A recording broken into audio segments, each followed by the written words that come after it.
You're a highly sought-after expert on Iran. Let's jump right into this. What is the actual tissue of connectivity between Iran, China, and Russia? And why does it matter to the United States? And what is the most concerning trend line tied to this in 2024? Over the past 10 years, the United States has appropriately looked at great power conflict as an issue for defining our defense and strategic policy. That's appropriate. But we often consider this in terms of global conflict or major wars.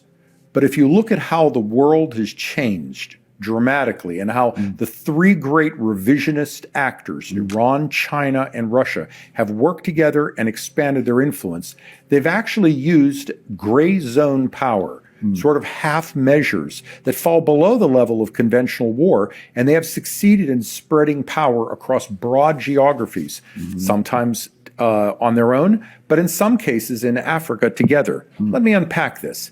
In China, you obviously have the Chinese creating small islands that they claim are their property in the South China Sea to give them control over a vast amount of water. Initially, any one of these islands would certainly not be something where we would risk conflict. But we now look at a situation where China has 22 separate installations. They're now telling the Philippines or Vietnam that what elements of sea traffic can go into the various waters.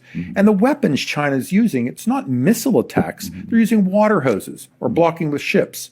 As we move to Iran and the Middle East, Iran has created a series of islands of its own. Syria, Iraq, Lebanon, Yemen, the Palestinian territories, where these various locations are used by Iran to push out against Western, Israeli, and Arab interests.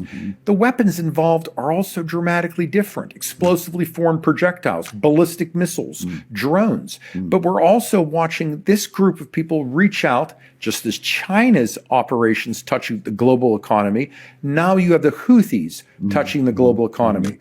Red Sea operations by the Houthis have touched 65 countries. So now let's move to Africa, where we have Russia and increasingly Iran, working in a number of countries from Niger to the Sudan. These countries are the home of Islamic insurgencies, and previously U.S. bases, but also the location of hugely important critical minerals, important for the green economy. And again, you're looking at locations where control allows someone to touch the global economy and the strategic interests of a number of countries. Let's drill in for a second to Tehran's backing of Houthi militants in Yemen. What is the impact of this campaign of anti-ship ballistic missile attacks by the Houthis? What is the global impact here, and why should we really care about that from Washington? Let's step out and for a moment and look at a map of the world in our mind's eye. In the world, you have, we'll call it 8, maybe 11 major maritime choke points. And these maritime choke points are critical to the flow of international commerce and the national securities of many countries. The Red Sea has about 10 to 15% of the world's trade. But around the Arabian Peninsula, you actually have 3 of the most important of the international maritime choke points: the Strait of Hormuz, the Bab el-Mandab at the bottom of the Red Sea, and the Suez Canal to the north. But more so, the Middle East is, well, it's in the middle. And it's in the middle of trade, of communications. There are at least 11 communications cables in the Red Sea that contain most, if not all, of the communications between Asia and Europe.